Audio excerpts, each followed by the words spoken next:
So you can hear me through this mic, okay? Well, that is interesting. Usually I go second. Usually I'm the negative in these debates. But the topic was the Old Testament is mainly fiction, not fact. So while ordinarily I'm Daniel in the lion's den, tonight he's doubting Thomas. Because he's doubting the affirmative. So that's nice. It's a nice change. So we have 20-minute opening statements. Maybe I can do it quicker than 20 so we can get to questions from the audience, because I know you people are the reason we're here tonight. So if you've read The God Delusion by Richard Dawkins, turn with me in your book, God Delusion, to chapter 2, verse 1. The first sentence of The God Delusion says, "The God of the Old Testament is arguably the most unpleasant character in all fiction. Jealous and proud of it, a petty, unjust, unforgiving control freak, a vindictive, bloodthirsty ethnic cleanser, a misogynistic, homophobic, racist, infanticidal, genocidal, filicidal, pestilential, megalomaniacal, sadomasochistic, capriciously malevolent bully." And I agree with Richard Dawkins 100%. If that God did exist, we have a moral obligation to denounce the immorality of such a tyrant. However, we're not talking about the moral truth of the Bible. We're talking about whether it's fictional or not.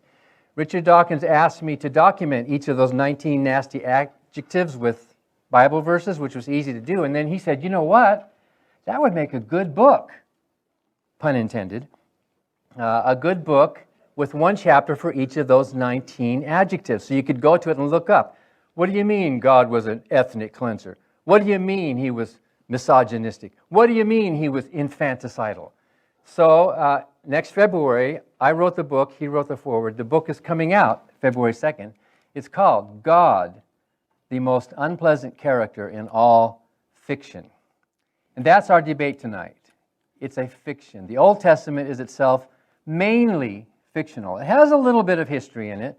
I'm reading right now one of the novels of Stephen King. In fact, it's the first Stephen King novel I've ever read. It's called The Stand, which is really pretty fun, pretty gruesome.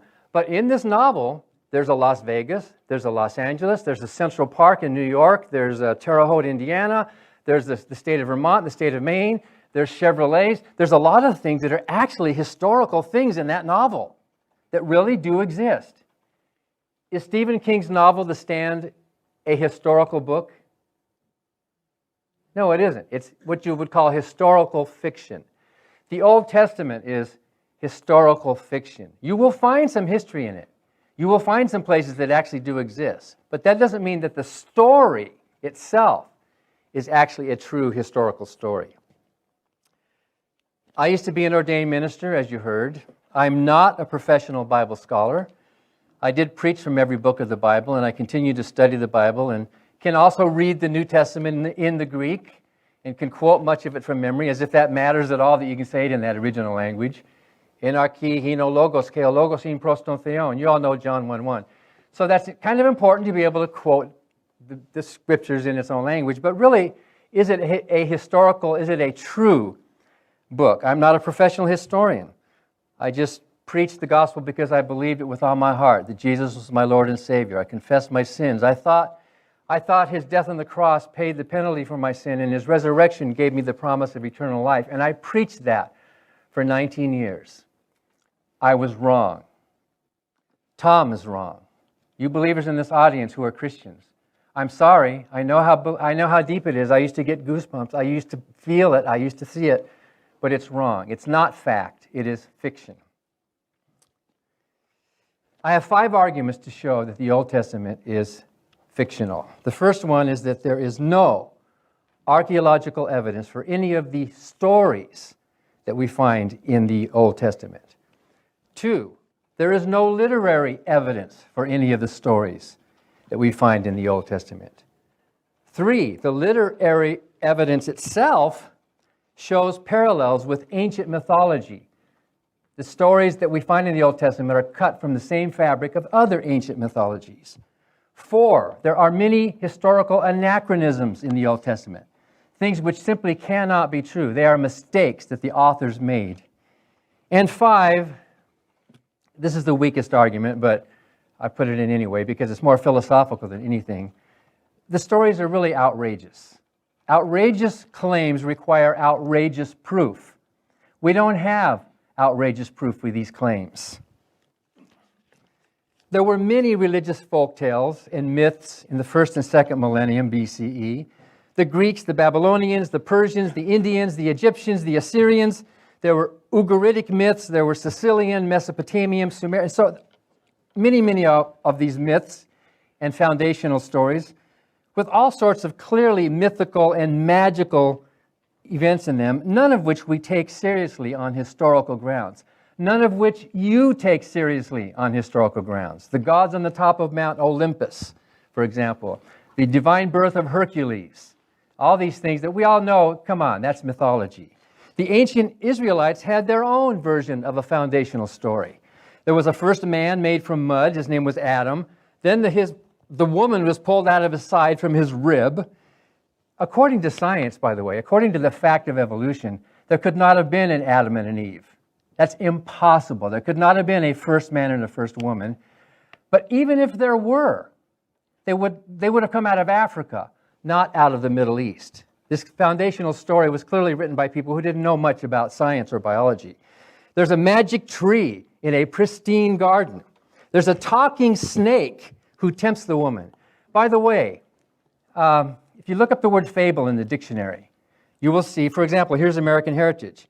A fable is a usually short narrative making an edifying or cautionary point, often employing as characters animals that speak and act like human beings. The Israelite story has a talking animal. It has 2 talking animals, actually. There was Balaam's ass. Animals don't talk, by the way. They don't have vocal cords. That's one of the ways we know this is a mythical story. There's this unforgiving angel with a flaming sword barring entry into the garden. There's an unforgiving God character who destroys every living thing in a worldwide flood, for which there is no evidence, by the way. Their cities of Sodom and Gomorrah were destroyed with fire and brimstone. A woman was turned into salt. There was the story of the captivity in Egypt by these Israelite slaves. Sticks turning into snakes. The Nile River turning into blood. A one-day exit of 2 or 3 million people from Egypt into the Exodus. The Exodus story, the crossing of a Red Sea, which, by the way, was totally unnecessary. You can get to the Sinai Peninsula without having to go all the way down south to cross the Red Sea. That was clearly added as a mythical story because there were a lot of other sea-ocean crossing stories and other mythologies too, so the Israelites wanted to have one of their own. They could have got there much more easily than having to go down and cross this Red Sea. There's a pillar of fire. There's a burning bush that talks. There's a race of giants called the Nephilim. A lot of these mythologies had giants in their stories. There's food falling from the sky. There were trillions of quail that were blown up out of the ocean to feed these people. There was water that came from a rock that was being struck. By the way, the Persian god Mithra shot an arrow into a rock and water came out of it too. Moses hit the rock with a rod. Very similar parallel stories that were going on back then. There's clothing that did not wear out for 40 years. There's this mountain in the Sinai Peninsula from which a lawgiver goes up to the top to get the law, just like the Greeks went up to the top of Olympus. Many other mythologies back then, they had to go up, as if God were a physical kind of a being that has a high and a low, as if he had to go up to the top of something to get to this being. This God of these Israelites kills all the followers of Korah by opening the earth and swallowing them up. That looks like a big action hero movie. Wouldn't that be something to see on TV? They disagree with Moses' authority, just like Luther disagreed with the Pope. So what did Moses do? You're dead. That's the story in there. Korah and 250 of his followers. There's a massive military conquest of Canaan for which there is no historical evidence. Where are all those implements of warfare? Where are all the chariots? Where are all these Israelites? These captive slaves suddenly became these fierce warring soldiers and went in and did all of this killing. There's no evidence for any of that. God kills the Amorites with these meteorites from the sky, and then he makes the sun and the moon stand still. Human skeletons that are dead come back to life and walk around. A disembodied hand floats in the air and writes on the wall, many, many tekel ufarsim. And on and on and on and on. These Israelites have these stories that sound, quite frankly, and if you're honest, you have to admit, compared with other mythologies, they sound quite mythological, don't they? They are not the kinds of things that we would ordinarily say, yeah, that happened. Like, what if I told you, when I came up here to this building, a black and white cat came up to me and said, Dan, welcome to the University of Whitewater. I hope you have a great time here. How many of you believe that happened? Why not? Are you all a bunch of skeptics? Why don't you believe that story? What if I wrote it down? A talking cat spoke to me. Would you believe it? Why don't you believe it? Are you doubters? You don't believe it because you know cats don't talk. It's a crazy story. It's an outrageous story. And you're much more likely to think that I'm making it up, right, than that it actually happened. Well, if you're likely to think that about me, why not think that about the ancient Israelites? They made it up. There is no archaeological evidence for any of those stories that I just told you. Any of them. You will find archaeological evidence for certain cities and certain groups of people. But if anyone should care about this foundational myth, the Jews themselves and the Israelis should care. But did you know that almost all rabbis will tell you the stories of the Old Testament are allegorical? They were not historical. In the Jewish temple in Madison, Wisconsin, where I played the piano once for a wedding, I look at the Torah, and right in the preface it says, these stories are not to be taken literally. These are just stories. They're like legends, right? The Jews themselves treat these stories as legends, as myths. The Israelis over in Israel, if anyone would care about the foundational story of the nation of Israel, the Israeli scholars themselves should. And yet the archaeologists over there are throwing up their hands saying, nope, there's nothing. None of these stories has any archaeological evidence at all. Israel Finkelstein, for example, who teaches there in Israel, they had access to the Sinai Peninsula. They were able to look and see, was there a group of 2 or 3 million people wandering in that peninsula for 40 years with all their cattle and all their tents? No, there was not. The Israeli archaeologists and historians themselves agree that the story is mythological. It did not happen. Where is the evidence for that supposed Exodus? Where's the evidence for the huge military conquest of Canaan? Where are all the bones of the thousands of giants that supposedly lived during that time? The Nephilim that scared the Israelites so much that they had to huddle back. Even though they had this huge God, they were afraid of the giants for 40 years. My second point is that there's no literary evidence for any of the stories that are in the Old Testament. No mention of them in any culture. Greece, Babylonia, Persia, India, that were contemporary with the time. Egypt of all things, who kept a lot of records, should have made notice of the 3 days of darkness, or the Nile River turning to blood, or 3 million slaves escaping across the river. Egypt should have had some stories about these things. Nothing. Silence. The literary record is completely silent about these stories in the Old Testament. The Assyrians, the Ugaritic, the Mesopotamians, and so on. The plagues that supposedly killed all the Egyptians and all their livestock, that would have been bigger than a 9/11 story that we are remembering here. Would have been bigger than what just happened in France. Much, much bigger. Yet nothing. Egyptian history, Egyptian literary records are silent about these Israelite myths that the Israelites made up. My third point is that there are many literary parallels and precursors to the Israelite stories in many other mythologies of the time. It looks like the Israelites, to a large degree, were copying and mimicking stories. Like, for example, there were at least 50, maybe 60 other lawgivers and reformers of the time. And isn't it interesting that a whole bunch of them were 2-syllable names starting with the letter M? Not just Moses, but there were also Manis, there was Manis in Phrygia, there was Manus in the Germany area, there was Manu in India, there was Minos in Crete, there was Menes in Egypt, There was Monius in Egypt, another Monius in Egypt, and then in Greek there was a Musaeus, like Moses. So, and there were a bunch more of them. The fleeing from oppression was a theme that showed up in a lot of the ancient mythology and other pagan exoduses. Crossing of the seas, the slaughter of innocents, the magical rods, the plagues and the pestilences. These stories that were floating around had people wandering in the wilderness for a long time. They had water coming out of a rock. They had food coming down from heaven. They had mythical giants in their stories, just like the Israelites had these mythical giants in their stories. They had these testimonies of covenants and testimonies and their laws and all these things. And they got their laws from the top of a mountain here and there. And even Egyptian pygmies had a mountaintop myth of going up to get the law from their God. So that was common currency. It wasn't exactly a template, but it was like you could see that the Israelite stories were cut from the same fabric of all these ancient pagan myths of the time. Not exactly. Everyone is different, obviously. If they weren't different, we wouldn't have comparative religion. So each one put their own wrinkles on it. But you can see that there's a good naturalistic explanation for the story that does not require us to bend the laws of nature and have talking snakes and talking donkeys. If you have to make yourself believe that, there's something wrong with your reasoning process to think, well, God can do miracles. A cat can talk, a donkey can talk, although you were skeptical of my story, just like I am skeptical of the story of the Israelites.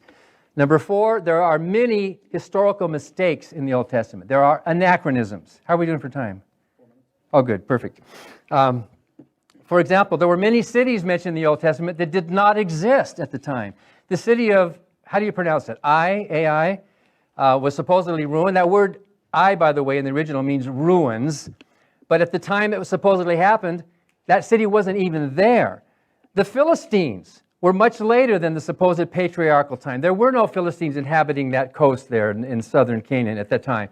That's a later story, as if the later writers in the 5th and 6th century BC knew about it and thought it was ancient enough to be in their old patriarchal stories.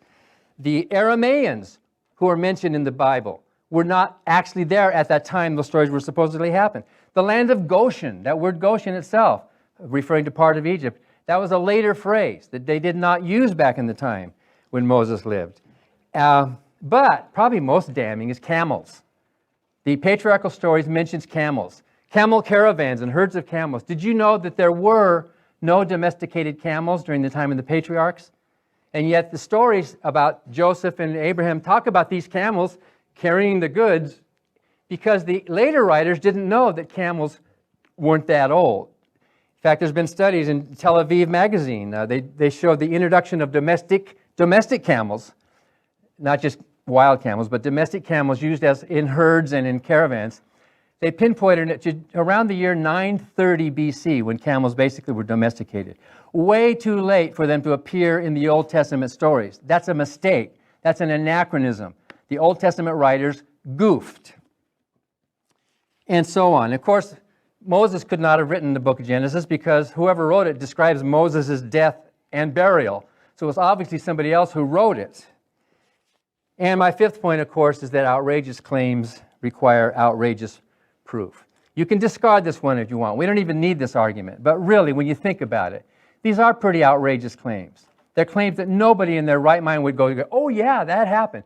But if you're raised in a religion where you feel the love of God and you want to know Jesus and you want a Bible book for you, then suddenly that all becomes true in your brain. You surrender the rational thinking. You surrender what historians and scholars know they must do to be honest with history and evaluate things probabilistically. What's the probability that that cat spoke to me out there? It's not 0, but it's very, very low. What's the probability that a snake spoke human language? It's not 0, but it's very, very, very, it's so low that we can round it off to 0. By the way, do not accuse me of having a priori bias against the supernatural. My argument is not that the supernatural cannot happen, because I wasn't there, you weren't either. You weren't there when I saw the cat out front. My argument is that if we want to do good history, we have to assign those events very low probabilities.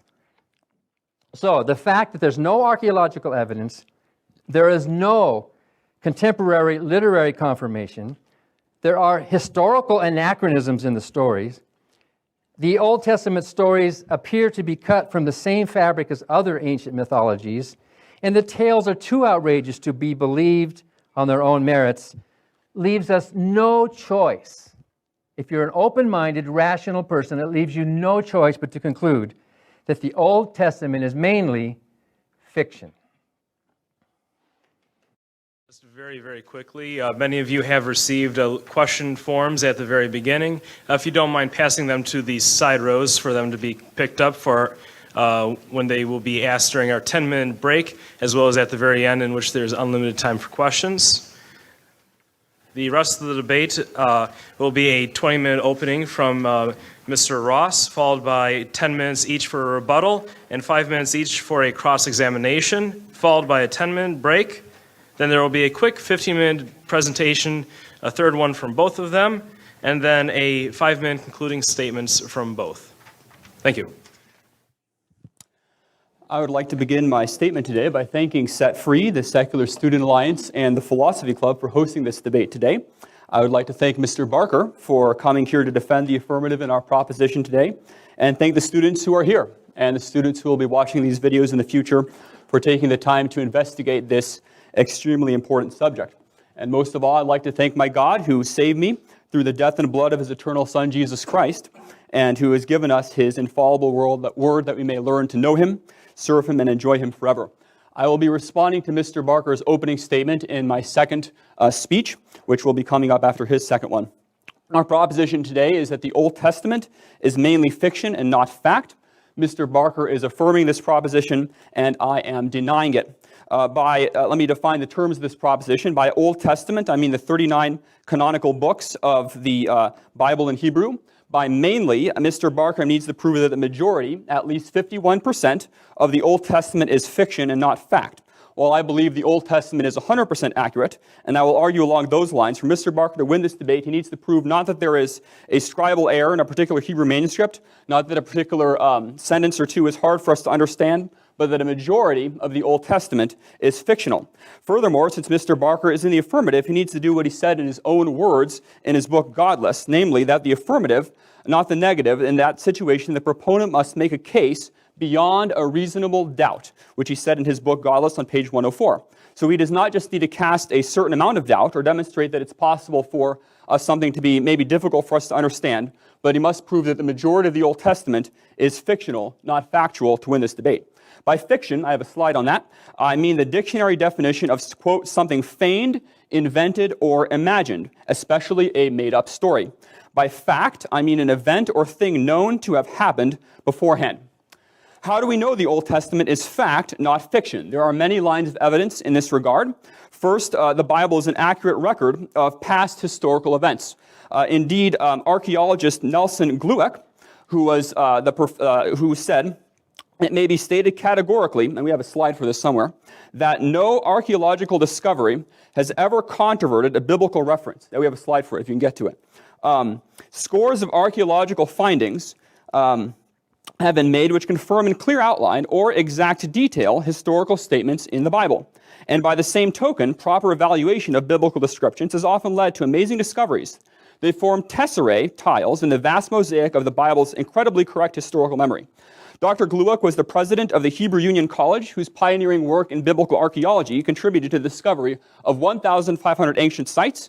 He was not some crazy fundamentalist person. He was actually a member of the extremely liberal Reform Judaism movement, which does not hold to inerrancy or anything even close to it. But yet he made this very remarkable statement about the archaeology of the Bible. So that's one thing. Now, I was thinking, how in 20 minutes can I somehow cover the historicity of the whole Bible? That's going to be a difficult thing to do. So what I'm going to try to establish here is that the Bible actually is a record. If the Bible is the Word of God, then of course it's historically accurate in everything that it says. And we're going to look today at some evidence that it would actually be what it claims there. In the book of Isaiah chapter 44, Jehovah says that he is able to predict the future. And because he is able to show the things that are coming and that shall come, that shows that he is the true God. And certainly that would be quite a claim. If somebody can predict specific things about the future, that would be evidence that this might actually be the case. And actually right after that, he predicted the specific name of King Cyrus, who 150 years after Isaiah 44 was written, allowed the Jews to return to to Israel and rebuild the temple, which Isaiah 44 predicted and mentioned his name. We're going to look at one particular book here because we have to, we only have limited time to look at some of this evidence that there's actual prophecy, clear, specific, predictive prophecy in the Bible. In the book of Daniel, which is where we're going to be focusing on in my presentation today, there are a number of very clear, specific predictions that were made, predicted things hundreds of years that took place later. For example, in Daniel chapter 2 and 7, if you can get to the slide for that, which we're not going to spend most of our time focusing on, but in Daniel chapter 2 and 7, there's a prediction of 4 different empires. He predicts the Babylonian, Medo-Persian, Greek, and Roman Empire. And there's specific things in Daniel's vision of chapter 2 and chapter 7 where these things are discussed. He mentioned specifically, for example, with Babylon, it says in Daniel chapter 2 that the Babylonian king is the head of gold. With the Medo-Persian Empire, it's mentioned in another one of the chapters that the king of the Medes and the Persians is the animal represented there. So there's a prediction in the 6th century of Daniel of 4 successive empires, the Babylonian, Medo-Persian, Greek, and Roman Empire. Also in Daniel chapter 11, we get to the slides of that, Daniel from the 6th century to the time of 165 BC has many, many specific predictions about the Greeks and the Persian Empire. And you can go in Daniel chapter 11, you can keep clicking here, so we have in verse 2 of chapter 11, we have, it says in chapter 11 that there shall stand, this by the way, this was written in the first year of the Persian domination after the Babylonian Empire has kind of come to an end here. And that's the context there. And it says, there shall stand up yet 3 kings in Persia, Daniel 11 predicts. And those 3 kings were Cambyses, Pseudo-Smyrtus, and Darius the first. Then it says in Daniel 11, the 4th shall be far richer than they all. That's Xerxes the first. He shall stir up against the realm of Grecia, it says there. And he assaulted Greece in 480 BC. Next slide. Daniel 11, 3 and 4 then says, and a mighty king shall stand up. That's Alexander the Great. It says, his kingdom shall be broken and shall be divided toward the 4 winds of heaven and not to his posterity. Alexander died in 323 BC, and his kingdom was divided, not to his sons, but to his 4 generals. Ptolemy over Egypt in the south, Seleucus over Syria in the north, Cassander over Macedonia and Greece in the east, and Lysimachus over Thrace and portions of Asia Minor in the west. Then verse 5 says, Daniel here writing in the first year of the Persian domination says, and the king of the south shall be strong.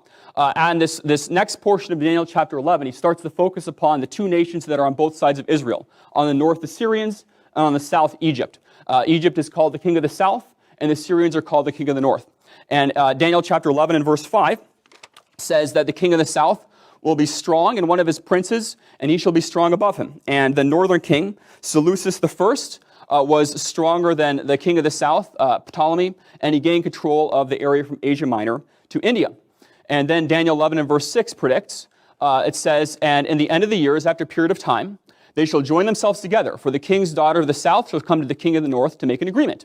And the successors of Egypt there, and Ptolemy II Philadelphus gave his daughter in marriage to the Syrian successor, Antiochus II Theos, around 252 BC. And Antiochus divorced his wife to make this union take place. But then it says, but she shall not retain the power of the arm, neither shall he stand nor his arm. And the first wife, who the guy divorced to marry the other lady, murdered Antiochus, his wife, and their infant son. So that kind of bad situation there, but it fits with the verse there. And then you go to the next slide there. And then in 11, 7 through 9, it says, out of a branch of her roots shall one stand up in his estate. That's Ptolemy III. He was a successor king. It says, he shall come with an army and shall enter into the fortress of the king of the north and shall deal against them and shall prevail. And that's exactly what he did. He went and he was able to gain victories over the Syrian armies and took a lot of the territory back again. You go to the next slide. In chapter 11, 10, 11, it says, but his sons shall be stirred up and shall assemble a multitude of great forces. And Syrian sons, Seleucus and Antiochus the Great, they continued the war with Egypt. And it says, the king of the south shall come forth and fight with him, even with the king of the north. But the multitude shall be given into his hand. And Antiochus recovered Syria and Israel from Egyptian dominion, and happened just like Daniel had predicted. Verses 12 through 16 go on to say, predict the battles of Egypt and Syria over Israel. It says, and in those times many shall stand up against the king of the south. And he had Antiochus the Great, Philip, king of Macedon, and other people were opposing them in Egypt there. And he shall stand in the glorious land, which by his hand shall be consumed. And the glorious land, from Daniel's perspective, was the nation of Israel, which was consumed by these marauding armies that were coming in. And you can go to the next slide. And there we see that at that time, oh, the words aren't there. Oh, there they come. Okay, good.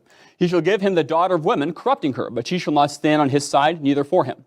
And so Antiochus, seeking an alliance with Egypt, arranged the marriage of his daughter Cleopatra with Ptolemy Epiphanes in 193 BC, but Cleopatra did not favor her father nor stand on his side. Instead, she favored her husband and what was going on with them. It goes on in Daniel 11, and continuing there in that passage, it says that, and he shall turn his face to the isles, but he shall stumble and fall. So he's coming again against the Romans. He was defeated by the Romans there. And then shall stand up in his estate a raiser of taxes in the glory of his kingdom. But within a few days he shall be destroyed, neither in anger nor in battle. And the successor to Antiochus there, he did indeed raise the taxes there, and he sought the riches of the temple in Israel. And he did not die in battle nor in anger. He probably was poisoned, so he didn't die through like a tumult or a battle. You go to the next slide. Then Antiochus IV Epiphanes is the one who is focused upon mainly in this passage, because he was the one who brought the most trouble to Israel in that he tried to end the Jewish worship entirely. And it says, in his estate shall stand up a vile person, Antiochus, to whom they shall not give the honor of the kingdom, but he shall come in peaceably and obtain the kingdom by flatteries. And so the proper heir was actually he eliminated the proper heir, and he took the kingdom in a way that was not as legitimate heir there. And you can go to the next slide. And then he made, after his league made with him, he shall work deceitfully. He shall enter peaceably even upon the fattest places of the province, and he shall stir up his power and his courage against the king of the south with a great army. And he did indeed, he made a covenant of peace with the Egyptians. He used that to go in and plunder Egypt, and he started a war there. And then they tried to make this peace treaty. Both the Egyptians and the northern kingdom spoke lies at one table. They tried to negotiate something, and they're both lying about that. You can keep going to the next slide. And it says, then shall he return to his land with great riches. He took great riches from Egypt. That's exactly what happened. And his heart shall be against the holy covenant. And what he did after he came back out of that land is he ended up having the high priest Onias III assassinated, or he was at least supportive of that. And he ended up trying to eliminate the Jewish religion entirely, which ended up causing a revolt that began the Maccabean Revolution. You can go back to the previous slide for a second. And when he was in Egypt, it says there the ships of Kittim will come against him. And that's actually the Romans who came from that land. And they told him he needed to get out of Egypt, because if he doesn't get out of Egypt, they were going to fight with him. So he did that because he didn't want to fight the Romans. So there again, another thing predicted there by Daniel. You go to the next slide. And it says what he did then in 165 BC is he polluted the sanctuary, he took away the daily sacrifice, and put in place the abomination that maketh desolate. In other words, he shut the temple down. He sacrificed an unclean animal on the altar, and that was not a good situation for the Jews. It says then also he tried to get everyone to stop worshiping the God of Israel. Those people that did wickedly against the covenant, he tried to get them on his side, the people who didn't really care about the Jewish law. Go to the next slide. And they that understand among the people shall instruct many, yet they shall fall by the sword. They shall be holpen with a little help, but many shall cleave to them with flatteries. And here we have the beginning of the Maccabean revolt, where the people that actually cared about the God of Israel decided to stand up, and they were fighting against this, and many of them got killed. Then when it seemed like they were starting to get victory, then many people ended up cleaving to them with flatteries, and they ended up taking over. There's more that could be said about that. I have in the back a 70-page discussion of the book of Daniel as evidence for the Bible as the Word of God, but I have limited time here, so what can you do? You have to cover what you can cover. I think that hopefully that's pretty clear. There's some pretty specific, pretty detailed predictions in Daniel. Those would be good if it was just history, but it's not history. It's something that was written hundreds of years beforehand, and that would seem to be impossible without God. And if God is a truthful God, then he can definitely predict the future, and we can count on the Bible being reliable. You go to the next slide. Also in Daniel, so there's approximately 135 digital prophetic statements in Daniel 11, 1-35, and every single one of them was fulfilled and historically confirmed. Go to the next slide, please. Daniel chapter 9 also predicts the specific day and time that the Messiah would come under the Romans. You can go to the next slide here. It says, 70 weeks are determined upon thy people and upon thy holy city to finish the transgression and make an end of sins, to make reconciliation for iniquity, and to bring in everlasting righteousness, and to seal up the vision of prophecy, and to note the most holy. And so the 70 weeks there are weeks of years. You can see that for a number of indications in the context. Chapter 10 and verse 2 and 3 contrast these weeks of years with normal weeks. The word week just means 7. The word is used in the Mishnah of weeks of years specifically. And so we can see that there. The years that are talked about are 360-day years. Those 360, they didn't have a calendar just like our modern calendar. The Jewish calendar was 360 days. That was also the case with the land where this prediction was made. The Persians had one, the Babylonians had one, so it was actually also fitting the context where the prophecy was made. And actually, if you look at the interpretation of the 70 weeks prophecy, they were actually expecting the Essenes, the Pharisees, the different groups at the time were actually looking for this to happen around the time that it actually took place because they were interpreting Daniel chapter 9. Go to the next slide, please. So this is actually what's going on with the prophecy. It says, well, there's a little slide there. There's 69 weeks till the Messiah being cut off. And then the 70th week, there's a gap actually in the passage, and then you have the 70th week in the future. Go to the next slide, please. Know therefore and understand that from the going forth of the commandment to restore and to build Jerusalem unto Messiah the Prince shall be 7 weeks and 62 weeks. 60 means 60, score is 20. So 69 weeks total. The street shall be built again and the wall even in troublous times. And after that, those first 7 weeks of years, 49 years, they did indeed rebuild Jerusalem. And then after 62 weeks shall Messiah be cut off, but not for himself. And the people of the prince that shall come shall destroy the city and the sanctuary. And so after the 69th week, the Messiah will be cut off, which is a term for death under the curse of God. But he didn't die for himself. He died a substitutionary death. And then the people of the prince that shall come, which would be the Romans, would destroy the city and the sanctuary. And that was what happened to Jerusalem in AD 70. And we can see this. So now all we need to do is figure out when this decree was issued and when it comes to an end. The decree was issued on March 5th, 444 BC. That was the day when Nehemiah, it's recorded there, that the decree was issued to restore and rebuild Jerusalem. We can figure out the date of that decree from a number of historical sources. And you go forward, you just make the calculation there, 483 360-day years, and you change that to solar years. You go forward that number of years, and lo and behold, it comes out to AD 33. So the book of Daniel predicted that the Messiah would be cut off, but not for himself, in AD 33. And actually, what's even more amazing, if you actually figure out the number of days, you figure out the number of days exactly, it actually comes out not just to the exact year, but to the exact day that Christ presented himself riding in on the donkey as the Messiah in Zechariah chapter 9. And that is why, if you go to the slide of, so there's a donkey there. If you go to, and there were donkeys in the Bible, see? If you go to Luke chapter 19, and the next slide, when actually this specific day was going to take place, Christ actually wept over the city of Jerusalem. Next slide. And he said, if thou hadst known, even thou, at least in this thy day, the things which belong unto thy peace, but now they are hid from thine eyes. Because he knew this was the exact day upon which the 69 weeks prophecy was going to come to an end. And then he predicts, just like Daniel 9 said, the city and the sanctuary would be destroyed. He then says that the day shall come that thine enemies shall cast a trench about thee, compass thee round, keep thee in on every side, and lay thee even with the ground. And so he predicts that Jerusalem will be destroyed, which is exactly what Daniel 9 said was going to happen. Next slide, please.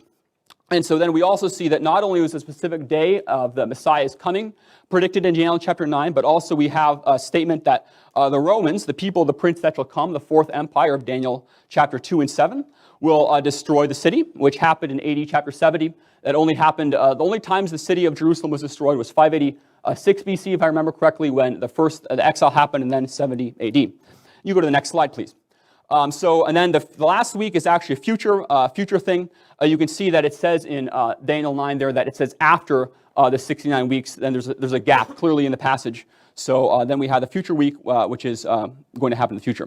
Go to the next slide. The writings of Confucius, Buddha, Mohammed, Joseph Smith, Nostradamus, and all Western philosophers and Eastern teachers do not have anything like the specific, detailed, clear, predictive prophecies of the Bible, which would be a good reason to think that it would actually be accurate and from God. Now, maybe you can say, well, maybe these predictions of Daniel are somehow changed. Maybe they put them in later and something happened there and it was kind of put in afterwards. Well, that is not a reasonable thing to conclude. We have over 6,000 manuscripts of the Old Testament. We have over 5,500 New Testament ones. We have no other document that even comes close to the number of manuscripts we have of the Bible. So if we can't count on the Bible being reliable, we can't count on anything in history. Nothing. We don't know anything at all, because if this is not enough evidence, then really what could we have in terms of evidence? So it's not reasonable to think that it has been changed.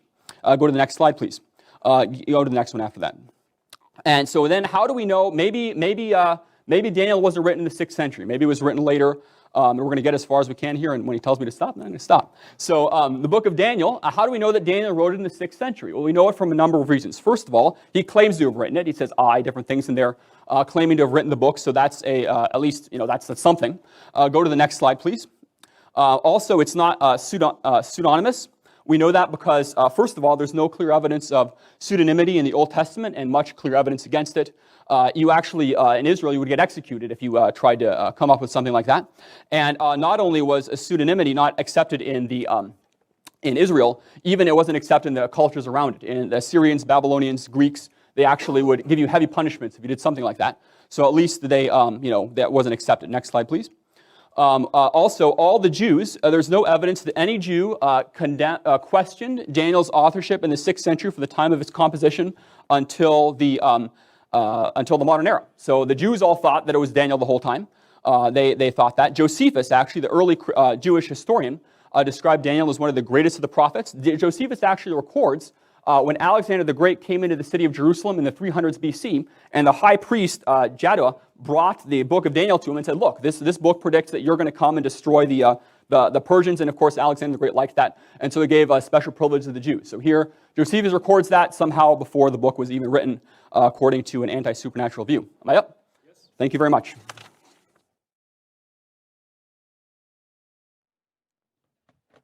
Thank you, Tom. You're a very smart guy. You're very articulate, very likable person, and very brave to do this kind of thing. But very beside the point. Our debate tonight is not, is there a God? There might be a God. I'm not arguing for atheism tonight. I'm convinced there's no God, but that's not our debate tonight. The debate tonight is not, there's a God who can issue prophecies that are true. That's not our debate tonight. Our debate is about whether the Old Testament itself is fiction, whether it is historical. I gave you an example of a number of Israeli archaeologists and historians who are convinced that the archaeological record does not support any of the stories of the Old Testament. Tom gave you the name of one who is convinced of the opposite. So there you go. We have competing scholars. You don't have to be an expert to understand that the experts disagree with each other. Surprise, surprise. There are different points of view all over the place. So maybe during his rebuttal, Tom will address some of the issues that I raised. He said that this archaeologist had archaeological proof, but he didn't give any. He didn't offer any for any of the claims that I was talking about. But the reason Tom is totally beside the point with this debate tonight is that the prophecy of Daniel is irrelevant. He admits that it's one of the later books written. He admits there is controversy over the date of the writing. But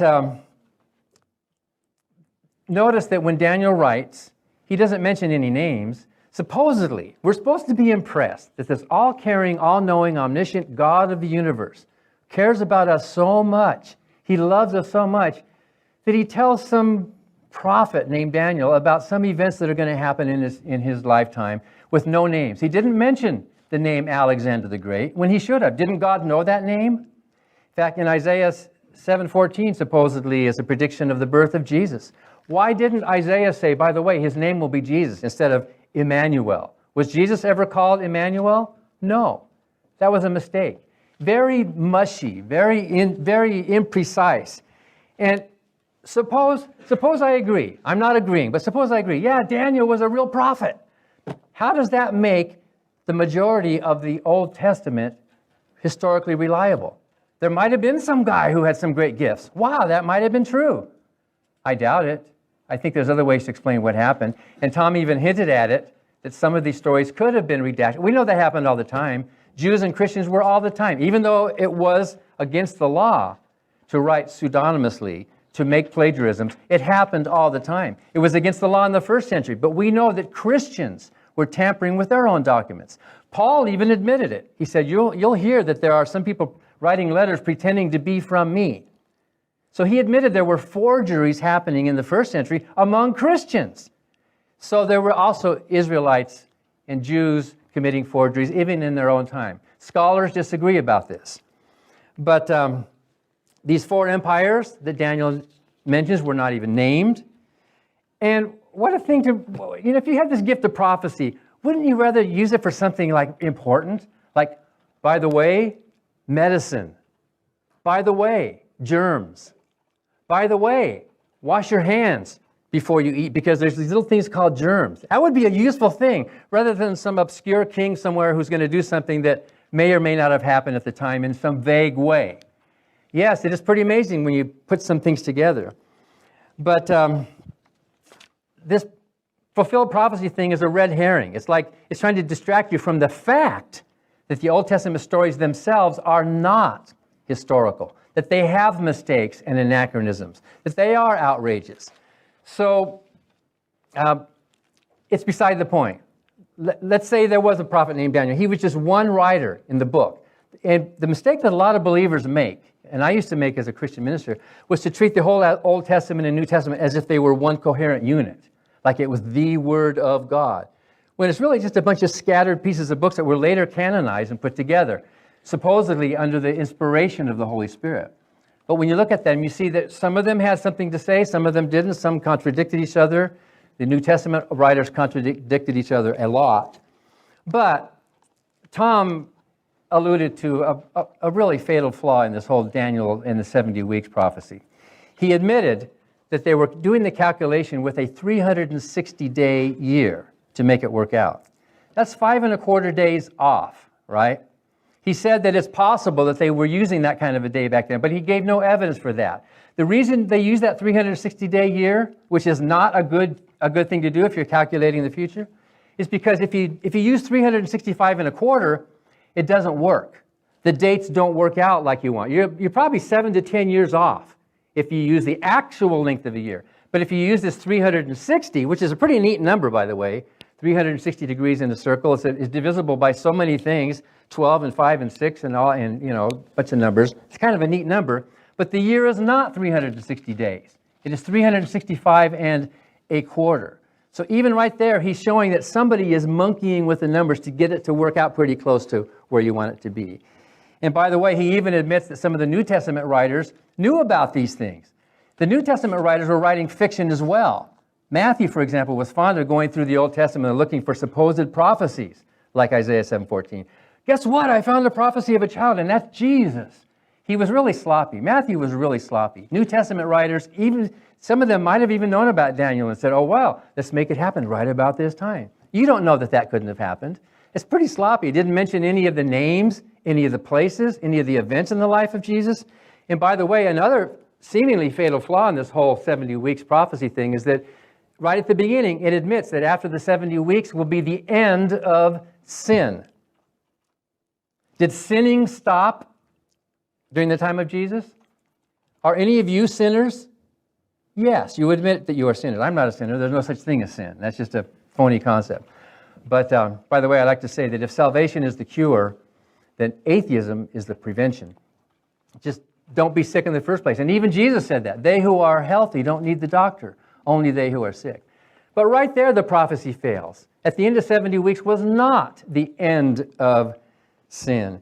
And then another, on its face, it looks like it's a great argument. 6,000 manuscripts. That has to be true. Do you know how many million copies there are of Richard Dawkins' The God Delusion?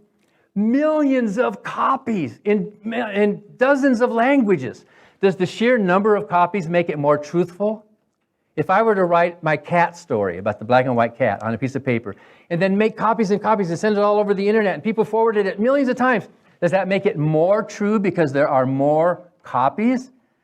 That's really a non-argument, and it's kind of embarrassing that Josh McDowell does that a lot. The number of manuscripts. Of course, Bart Ehrman shows that there are more contradictions between the manuscripts than there actually are words in the New Testament itself. The manuscripts don't always agree with each other. And I'm sure Tom will agree with you on that. Manuscripts do have differences. He would probably say they don't differ on any major events, but there are differences in the manuscripts. So I think, and Tom was honest enough to say that he will address my remarks during his rebuttal. But I think so far, nothing he has said tonight adds even an iota of evidence towards the claim that the Old Testament as a whole is a historical book. What if I were to grant, all right, there was a real prophet. There really was a real prophet and his name was Daniel. What if I were to admit that? How does that make the Old Testament historical? How? What if in the novels of Stephen King, somebody were to make a prediction of something that came true? Would that mean the whole thing is historical? No. This whole thing about Daniel and fulfilled prophecies which if you scratch beneath the surface, a lot of them, they're not prophecies at all. They're reworked, they're remade prophecies. So Daniel was late. We don't know the exact date of the authorship. We don't know how much tampering was done with it. But even granting Tom's point about Daniel, which I don't do, but even if we did do it, it doesn't add any evidence or rebuttal to the claim that the Old Testament itself is mainly fiction.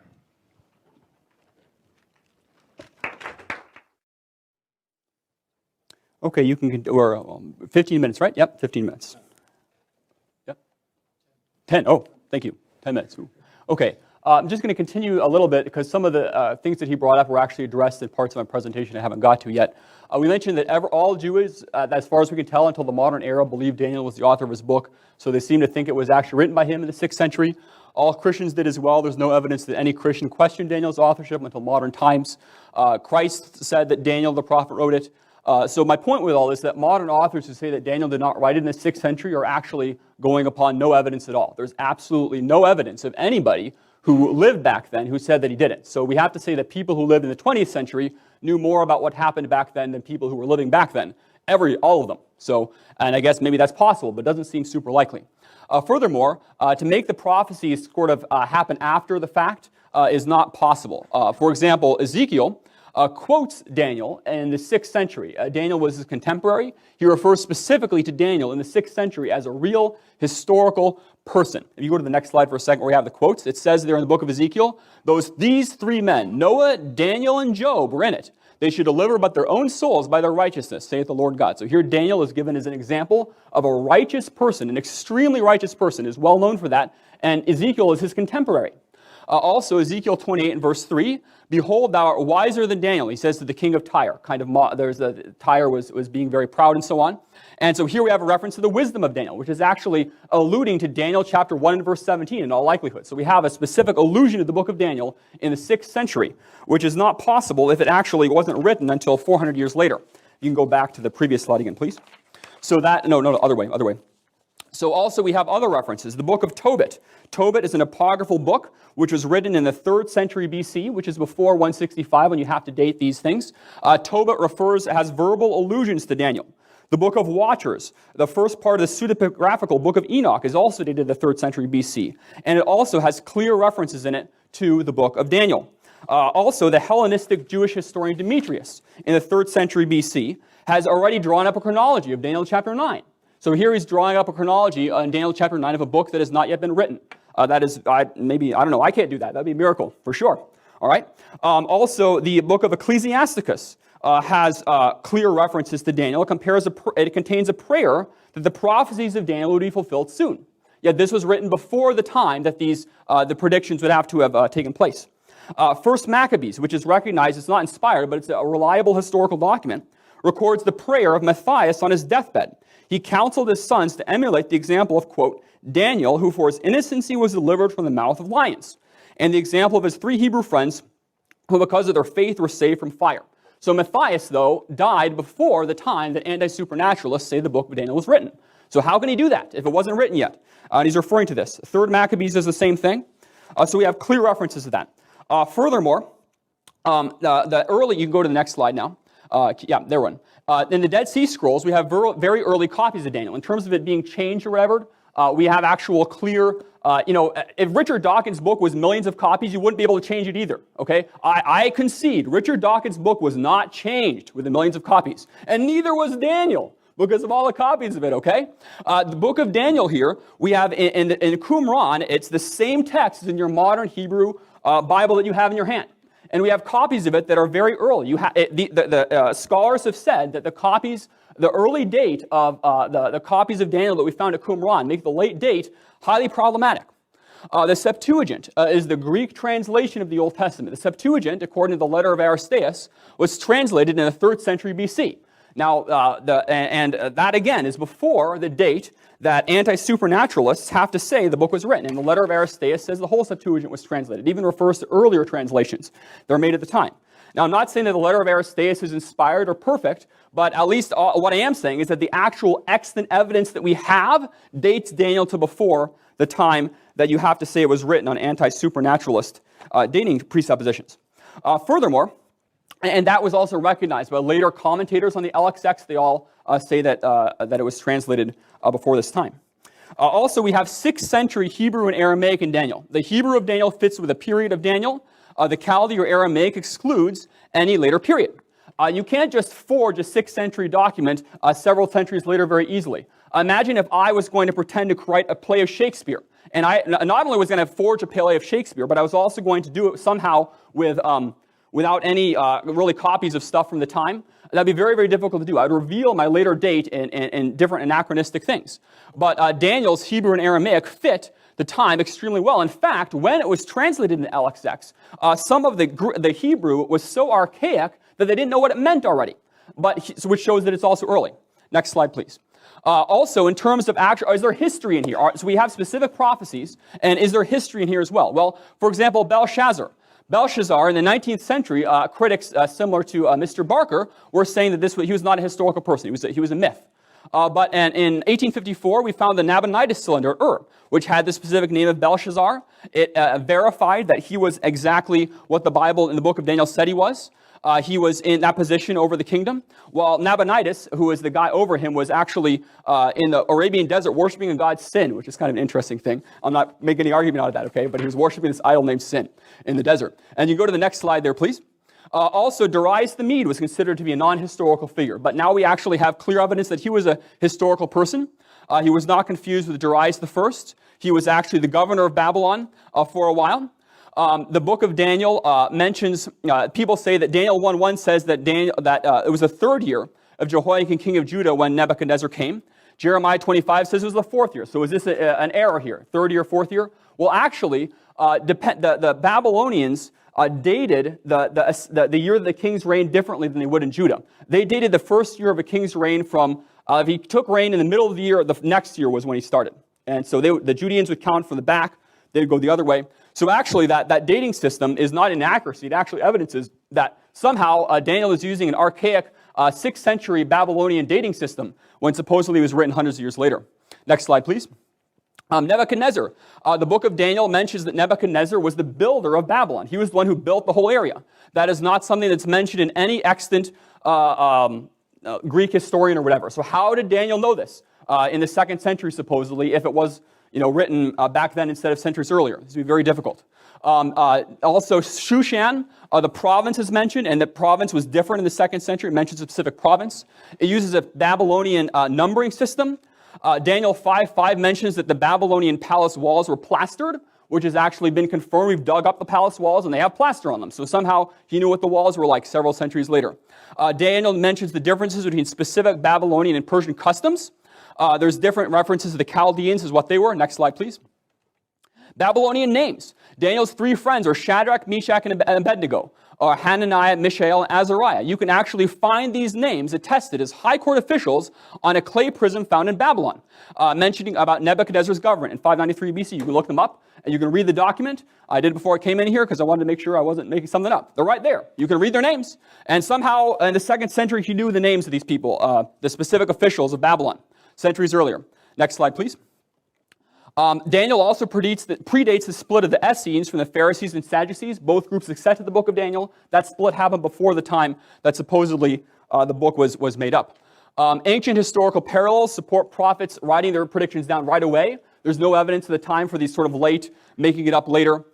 So the Maccabean date is not based upon anything real. It's just based upon the anti-supernatural presupposition. It's not something that actually is accurate. After 160 years of Greek rule, there are only 3 Greek words in Daniel. There are specific ones for musical instruments. This would be very surprising if it was actually the case if they were there for 160 years already. I'll also point out that he said that there were no mentions of specific kingdoms of any kind in the book of Daniel, in the prophecies of the 4 kings. Oh, my computer isn't turning on now. Oh, there we go. Okay.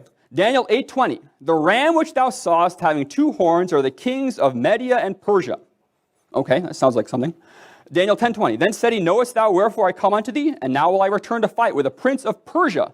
And when I am gone forth, lo, the prince of Grecia will come. That sounds like a company there, And now will I show thee the truth. Behold, they shall stand against 3 kings in Persia, and the 4th shall be far richer than they all, and by his strength through riches he shall stir up all against the realm of Grecia. I think if you're honest, you look at Daniel chapter 11, you look at the prophecies there, it's a very specific thing.